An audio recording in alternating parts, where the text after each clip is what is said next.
လုံးမင်္ဂလာပါဒီလိုမျိုး cross stitch အိတ်လေးတွေထိုးဖို့အတွက်လိုအပ်တဲ့ကုန်ကျန်းလေးတွေကိုကျွန်တော်ကပြပေးပါမယ်ဒါလေးကတော့အကွက်ဒီဇိုင်းလေးပေါ့နော်အခုထိုးမှာဇွန်ထိုးမှာတော့အကွက်ဒီဇိုင်းပဲဒါပေမဲ့ဒီလိုပုံစံမျိုးလေးတော့မဟုတ်ပေါ့နော်လိုအပ်တဲ့ကုန်ကျန်းလေးတွေကတော့ဒီလိုမျိုးကော်ချက်အပေါက်အဝိုင်းပေါ့နော်အဝိုင်းလေးသုံးတာပို့ပြီးတော့အဆင်ပြေတယ်ကော်ချက်အပေါက်အဝိုင်းလေးလိုမယ်အဲ့ဒါတစ်ချက်ပေါ့နော်ဒါကတော့ကျွန်တော်ကညှက်ထားတာညှက်တာလေးပြပေးမယ်နော်ဒါကကြတော့ဒီကော်ချက်နဲ့ချုပ်ပြီးသွားလို့ရှိရင်ပြန်ပြီးကတ်ချုပ်ဖို့အတွက်လိုအပ်တဲ့ready made mini wallet လေးပေါ့နော်နောက်ချီရတော့နိုင်လွန်ချီလေးဆိုတော့ဒီတခါအဖြူနဲ့အနက်ကလေးကိုသုံးမယ်ပေါ့နော်နိုင်လွန်ချီလေးသုံးပါမယ်ဒါကတော့လိုအပ်တဲ့ပစ္စည်းလေးတွေပဲဖြစ်တယ်နောက်တချောင်းတို့အပ်ပေါ့နော်တချောင်းတို့အပ်ဆိုရင်ကျွန်တော်ကဒီလိုမျိုးရှည်တဲ့ဟာလေးကိုသုံးတယ်ပေါ့နော်ဒါမှဒီတဲကိုကော်ပြီးတော့နားလေးတွေကုတ်တဲ့ခါမှာဒါရှည်လေးနဲ့သုံးလို့ကောင်းတာပေါ့နော်ဒီလိုအပ်လေးလိုမယ်နောက်ထိုးဖို့အလေးလေးလိုမယ်ပေါ့နော်ဒီလိုမျိုးကော်ချက်မှာထိုးဖို့အတွက်အလေးလေးလိုပါမယ်ဒါလေးကတော့လိုအပ်တဲ့ပစ္စည်းလေးတွေပဲဖြစ်ပါတယ်ကော်ချက်ယူတာလေးကိုပြပေးမယ်ပေါ့နော်ကော်ချက်မှာဆိုလို့ရှိရင်ကျွန်တော်ဒီလိုအပေါက်ဝိုင်းလေးကိုဒါကတော့လှတဲ့ဘက်နော်ဒီပတ်စံအိတ်ကိုထိုးမဲ့ပတ်စံအိတ်အတိုင်းပေါ်မူတည်ပြီးတော့ဒါညှက်လိုက်မယ်ပေါ့နော်ကော်ချက်ကတော့ဒါအပြန့်ကြီးလာတာဒါကတော့ကျွန်တော်နမူနာပြပေးရပါတော့ဘယ်လိုမျိုးယူမလဲဆိုရင်ဒီမှာဒီနားလေးမှာရှိတဲ့အစာလေးရယ်ပြီးတော့ဒီလိုလေးခောက်ပြီးတော့မှဒါဒီလိုလေးဒီလောက်လေးပေါ့နော်ဒါကွက်တိလေးတွေရအောင်တိုင်းပြီးတော့ညှက်မယ်ပေါ့နော်ကွက်တိဆိုပေမဲ့ဒီဘေးနားမှာဆိုတော့ဟိုလေးနားကိုလေးလာပြီးတော့တွဲချုပ်အောင်ပါဆိုတော့လေဒီလိုမျိုးလေးပေါ့နော်ဒီလိုမျိုးလေးရအောင်ညှက်မယ်ဒါကဆိုတော့အပေါက်ရည်ဘာလို့မပြောတာလဲဆိုတော့ဒီဟာကိုတော့အပေါက်ရည်ပြောပြမယ်နော်ဒီအိတ်နဲ့တူလို့ရှိရင်တော့ဒီအပေါက်ရည်တိုင်းထိုးလို့ရတယ်အကွက်ရည်တိုင်းထိုးလို့ရတယ်တချို့မီနီဝဲလက်လေးတွေကဒီထက်စိုက်ကြီးတာလေးလာတယ်ပေါ့နော်အဲ့လိုဆိုလို့ရှိရင်ဒါယူတက်အောင်လို့ဆိုတော့ပြပေးရဒီလိုမျိုးလေးပေါ့နော်ဒီလိုမျိုးလေးခောက်ပြီးတော့သူ့တိုင်းလေးယူပြီးတော့ကွက်တိလေးညှက်လိုက်ပေါ့နော်ဒီမှာဒီလိုမျိုးလေးနော်အဲ့လိုမျိုးလေးညှက်လို့ရှိရင်လည်းရတယ်ဒီပုံစံတိုင်းလေးတွေပဲမီနီဝေါ်လက်ကျွန်တော်နဲ့တူတဲ့ site လေးတွေပဲဆိုလို့ရှိရင်တော့ပုံမှန်တော့ညာတော့အဖြစ်ကတော့ဒီပုံစံလေးပဲလာတာပေါ့နော် ready made ဝင်အဲ့လိုဆိုလို့ရှိရင်တော့ကျွန်တော်ဒီရဲ့အရှည်ကို24ခွက်ညှက်ရမယ်24ခွက်ဒီကနေဒီထိကို24ခွက်ရှိတယ်25ခွက်မြောက်မှာညှက်လိုက်ပေါ့နော်ပြီးတော့ဒီအရှည်ကကြတော့ဒီကနေဒီထိကို45ခွက်ရှိတယ်နော်45ခွက်ယူပြီးတော့ညှက်လိုက်မယ်နော်ဒါကတော့ပေါ်ချက်ညှက်ရမှာပဲဖြစ်ပါတယ်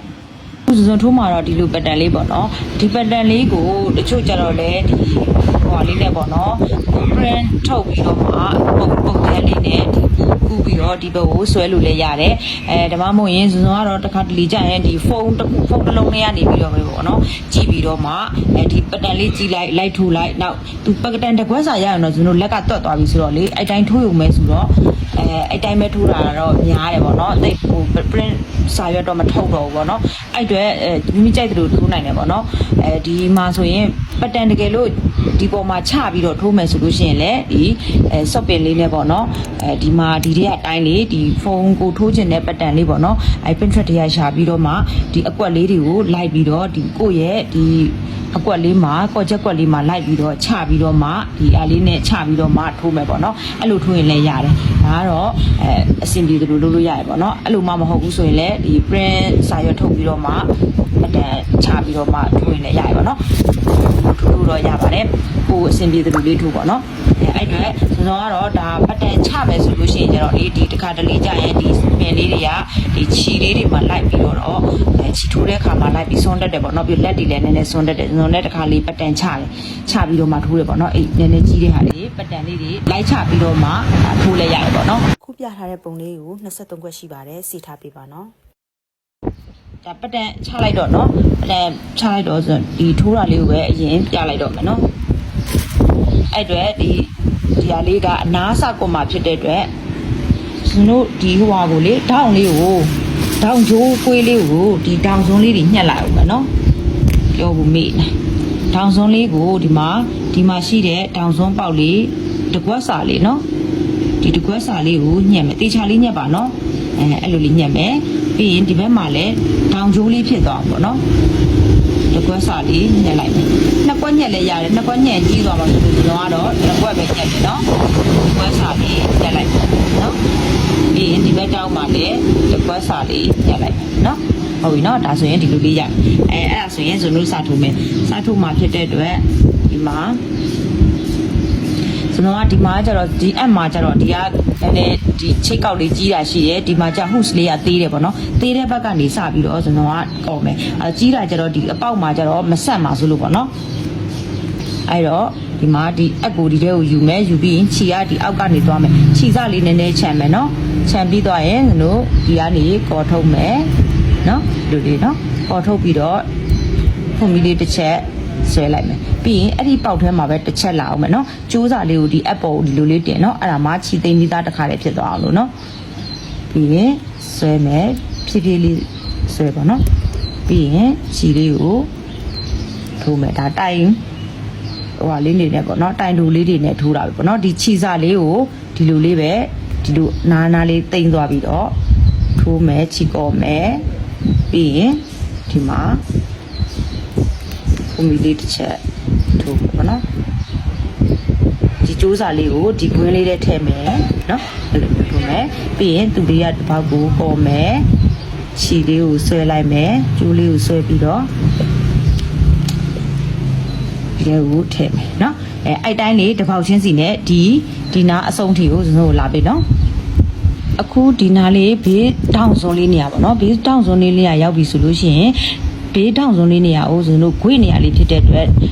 ဒီတစ်ခွက်သေးကိုနှစ်ခါထိုးမယ်ပေါ့နော်အဲ့တော့နောက်တစ်ခါဒီမှာထိုးပြီးစွန်းတစ်ခုတစ်ပေါက်ထိုးပြီးသွားပြီပေါ့နော်နောက်တစ်ခါအဲ့ပေါက်ထဲဝင်ပြီးတော့ဖြည်းဖြည်းလေးဆိုရင်တော့ဒီဟာလေးကခွက်ချက်လေးပြတ်တော့မှာဆိုလို့နောက်တစ်ခါထပ်ထိုးမယ်တိုင်လေးနော်ပြီးရင်သူ့ဘေးကပေါက်မှာတစ်ခါထိုးမယ်အဲ့တိုင်းလေးပဲဇွန်တို့တောင်းနေရလေးမှာဆိုရင်နှစ်ခုသွားရမယ်ပေါ့နော်ဒီဘက်တောင်းမှာလည်းနှစ်ခုသွားမယ်နော်ဒီဘက်တောင်းမှာလည်းနှစ်ခုသွားမယ်ဒီဘက်နောက်ဆုံးရရင်ဇွန်လာပြပြီးမယ်ပေါ့နော်ဇွန်ထိုးလာတာဒီနောက်ဆုံးပေါက်လေးရောက်ပြီပေါ့နော်နောက်ဆုံးပေါက်မှာရောက်ပြီဆိုရင်ဒီမှာဒီဘက်မှာထိုးလိုက်မယ်ထိုးရင်ရှေ့နားလေးကိုသွားပြီးတော့တစ်ခါခြေလေးဆွဲပြီးတော့ယူလိုက်မယ်နော်ယူပြီးသွားလို့ရှိရင်ယူပြီးသွားရင်ဇွန်တို့ကဒီဟာလေးကိုခြိစာလေးကိုနည်းနည်းရှိလေးညှက်လိုက်မယ်နော်ညှက်ပြီးရင်ဆွဲထုတ်မယ်ဆွဲထုတ်ပြီးရင်ဒီမှာဆွဲထုတ်ပြီးသွားလို့ရှိရင်ဇွန်ကအက်ကလေးနဲ့ခြိသိမ်းမယ်ပေါ့နော်အက်ကလည်းနဲ့ကြီးလိုက်အက်ကလေးနဲ့ခြိသိမ်းမှာဖြစ်တဲ့အတွက်ဒီမှာရှိတဲ့ရဲ့အပေါက်ပေါ့နော်ဒီမှာခြိအမဲစုံမြအောင်ဒီရဲ့အနောက်ဆုံးပေါက်လေးပေါ့နော်အဲ့ဒီပေါက်လေးကနေစပြီးတော့အဲ့ဒီပေါက်ရဲ့ဖုန်မီနှစ်ချမ်းလုံးမှာဖုန်မီနှစ်ချမ်းလုံးနဲ့ဝင်ပြီးတော့ထိုးလိုက်မယ်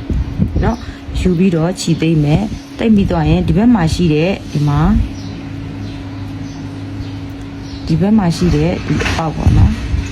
ဒီဖုန်မီချမ်းရဲ့နောက်မှာရှိတဲ့ဒီမှာတိုင်လေးပေါ့နော်အဲ့တိုင်အနောက်ထဲထိကိုဝင်ထိုးမယ်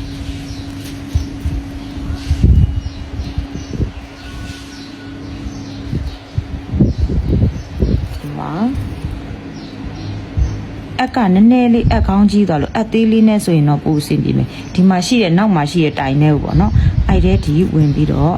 ထိုးလိုက်မယ်ခြိသိမ်းတာပေါ့နော်ထိုးပြီးတော့ဒီလိုလေးဆွဲလိုက်မယ်ဆွဲမယ်ဆိုရင်ဒီလိုမျိုးလေးရမယ်ပေါ့နော်အဲ့လိုမျိုးလေးရမယ်ပြီးရင်နောက်မှာတိုင်လေးကြားထဲမှာလေခြိစလေးတွေကိုလိုက်သိမ်းလိုက်မယ်နော်ဒီနောက်ကတိုင်လေးတွေကြားထဲမှာခြိစလေးလိုက်သိမ်းပြီးတော့ဆိုရင်တို့မီးချစ်လေးနဲ့ဖိလိုက်မယ်ပေါ့နော်နည်းနည်းလေးချုပ်နိုင်သွားရင်ရသွားပြီချုပ်လို့ရသွားရင်ပေါ့နော်ချုပ်လို့ဆိုတာထိန်းနိုင်သွားခြိစားမထွက်အောင်ပေါ့နော်ထိန်းနိုင်သွားရင်ရပြီဒီမှာအက်ကလေးနည်းနည်းလေးကြီးသွားဆိုတော့အသေးလေးကပဲနှာထားမိလည်းမသိအဲ့ဒီအသေးလေးနဲ့ဆိုလေရတယ်လူလေးလေဒီအက်ကကြာနည်းနည်းလေးကြီးလာအဲ့လိုမျိုးလေးတိမ့်ပြီးသွားရင်ဒါခြိစားလေးကိုညှက်ပြီးတော့ဒီမှာမီလေးနဲ့တို့ထားလိုက်ရပြီနော်ဒါဆိုရင်ဆိုလို့ဒါအနာတိန်းတာအနာဒီလိုလေးကွတ်တာလေးရပြီပေါ့နော်အဲ့ဒါကိုမှအဲ့ဒီပတန်လေးချပြီးတော့မှဆိုလို့ပတန်ခွက်လေးတိုင်းလေးတွေထိုးသွားမယ်ပေါ့နော်